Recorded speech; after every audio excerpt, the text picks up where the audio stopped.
അങ്ങനെ മുംബൈ പഞ്ചാബ് മത്സരം അവസാനിച്ചതോടുകൂടി പ്ലേ ഓഫിന്റെ ചിത്രം ഏറെക്കുറെ വ്യക്തമായിരിക്കുകയാണ്. മുംബൈ ഇന്ത്യൻസിനെതിരെ തകർപ്പൻ വിജയം നേടിയതോടുകൂടി പഞ്ചാബ് കിങ്സ് പോയിന്റ് പട്ടികയിൽ 1-ാം സ്ഥാനത്തേക്ക് എത്തിയപ്പോൾ ആദ്യ ക്വാളിഫയറിലേക്ക് കൂടിയാണ് ടീം ഇപ്പോൾ യോഗ്യത നേടിയിരിക്കുന്നത്.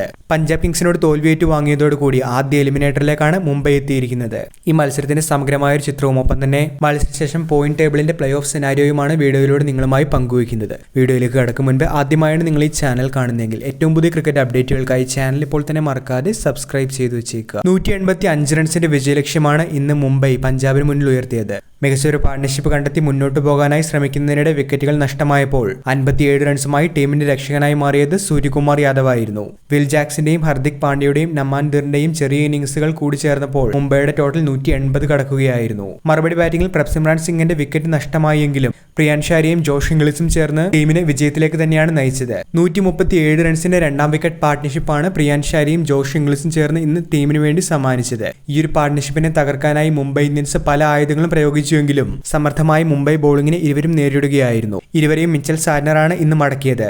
എന്നിരുന്നാലും പഞ്ചാബ് കിങ്സ് അർഹിച്ച വിജയത്തിന് അടുത്തെത്തിയിരുന്നു. ജയത്തോടുകൂടി 1-ാം സ്ഥാനത്തേക്കാണ് പഞ്ചാബ് ഇപ്പോൾ എത്തിയിരിക്കുന്നത്. ആദ്യ ക്വാളിഫയറിന് പഞ്ചാബ് യോഗ്യത നേടിയപ്പോൾ തോൽവിയോടുകൂടി ആദ്യ എലിമിനേറ്ററിലേക്കാണ് മുംബൈ ഇന്ത്യൻസ് ഇപ്പോൾ എത്തിയിരിക്കുന്നത്.